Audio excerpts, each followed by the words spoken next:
Hello there, class. Welcome back to our second part of what I call the Louisiana Purchase.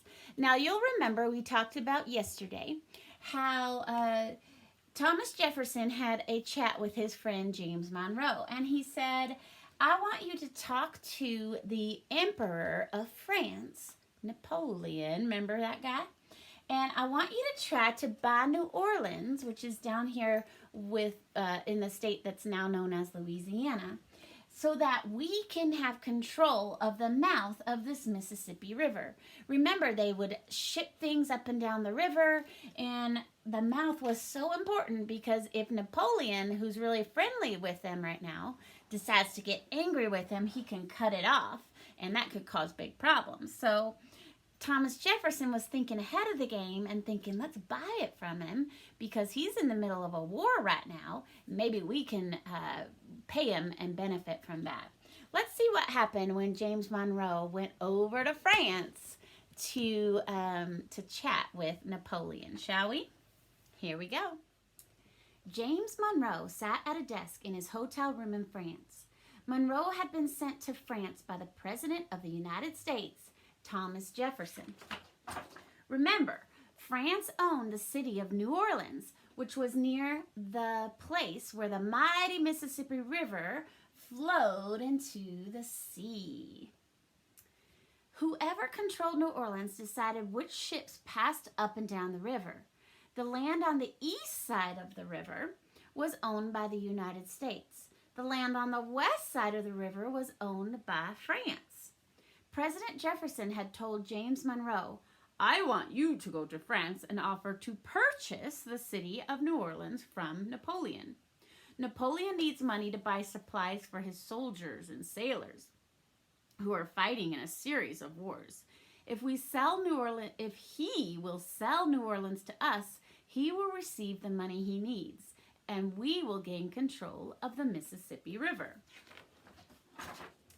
James Monroe met with Napoleon in the French Emperor's palace in Paris, France. The palace was... Excuse me! The palace was very different from the house in which President Thomas Jefferson lived in Washington, D.C. Now, as James Monroe looked back on his meetings with both President Jefferson and the French Emperor, Napoleon Monroe thought, I read that wrong. Napoleon Monroe thought, President Jefferson's home certainly is different from Napoleon's home. Napoleon lives in a grand palace with fine wooden floors half covered in thick carpets. The walls are bright with expensive wallpapers, and the furniture probably costs a lot of money.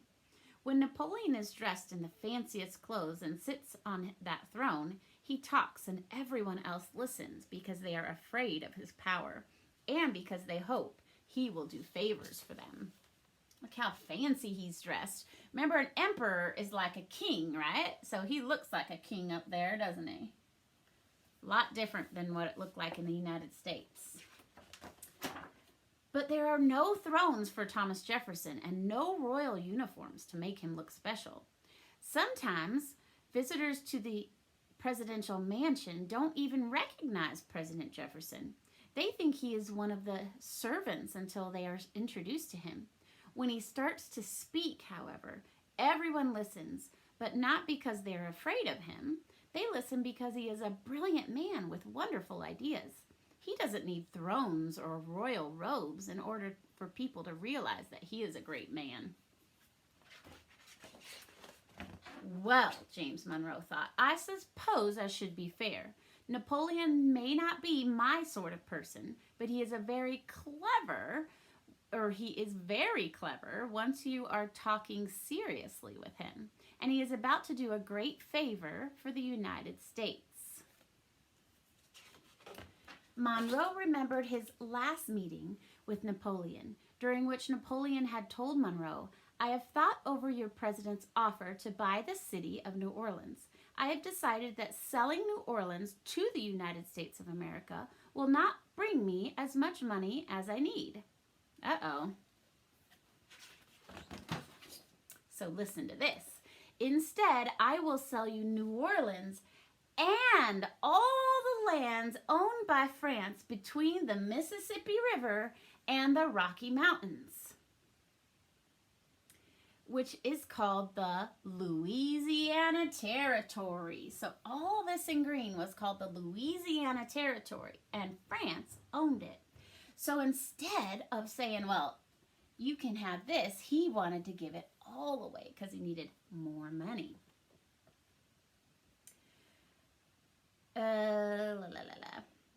We will sell this land to you at a fair price. Hearing this, Monroe realized with a shock, that is as much land as there is already in the entire United States of America. Overnight, we could have a nation twice as big as it is right now. So it was going from this orange part to adding all of this part, which is about the same amount, right? It's like doubling it overnight. That's amazing.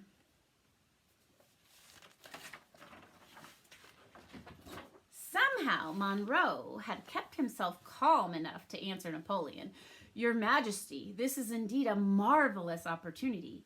I cannot accept your offer, however, until I present it to President Jefferson and receive his answer. I will write to him at once." In Monroe's time, there was no phone or email, so Monroe had to write a letter to Jefferson. The letter would have to travel over the ocean in the same kind of ship that Monroe had traveled on when he first came to France. It would take a few weeks for Jefferson to get Monroe's letter, and even longer for Monroe to get Jefferson's answer. So he's hanging out in France for a long time, right? Now, sitting in his hotel room and remembering all of this, James Monroe picked up his pen. I need to finish my letter to President Jefferson, he thought, and then I can send it to him by the first ship sailing across the ocean to the United States. When he reads it, the president is going to be surprised. Just as Monroe had expected, Thomas Jefferson was amazed when he read that letter. Jefferson thought, this is even better than I could have imagined. Not only will we be buying the city of New Orleans, but also the entire Louisiana Territory. The United States will double in size. I will write back to James Monroe at once, telling him to purchase the Louisiana Territory for the United States. He smiled. The timing could not be better. Then President Jefferson picked up his pen and began the letter instructing Monroe to seal the bargain with France and a bargain that would double the size of the United States of America. Can you believe it? I just think that that's the coolest story, how we went from, let me find that picture back. Where'd it go? We went from this being part of America to all of a sudden, just because Napoleon needed money to fight his war, we got this much of America. Ooh, I think that's going to open it up for trailblazers and explorers like me to go even farther west into what was the Louisiana Territory and maybe settle over here in places like Colorado. What do you think? I'm really excited to find out. But until then, till tomorrow where we find out more, I would like you to open up your core folder and pull out your next word work. You'll notice that it is purchase. All right, so in the read aloud today, you heard Thomas Jefferson say, I want you to go to France and offer to purchase the city of New Orleans from Napoleon. Can you say the word purchase with me? Purchase. Purr, like a kitty cat. Chess, like chess. Purchase. Say, when you purchase something, you buy it. Kind of like in paw shop, when you used to have paw shop with Miss Darcy. You would purchase something with your paws. You would buy it. Here's an example. Jeremy went to the grocery store to purchase milk for his cereal. To buy milk for his cereal. So the word purchase is the same as to buy. Now, on your word work today, you are going to, you know the drill, you're going to write it and rewrite it. Then you're going to sketch a picture of things that you might purchase at a grocery store. Now, we know that Mom and Dad might purchase bread and eggs and milk. What would you purchase at a grocery store if you went in and could buy anything you wanted? Sketch me a picture. Anything you wanted. But it has to be in a grocery store. It can't be from like a toy store. It has to be from a grocery store. But grocery stores have a little toy section, don't they? All right, and then here, breaking words into chunks or its syllables is a good strategy for reading long words. Like purchase. The words below have been broken into syllables. Read each word. That's all you're going to do. You're going to read each word. I want you to read them out loud and to a parent, okay? I'm going to trust you to do that, all right? All right, that's it for word work today, and I'll see you tomorrow where we learn more about the exploration of this green part over there called the Louisiana Territory that we purchased from Emperor Napoleon. All right, see you guys later. Bye.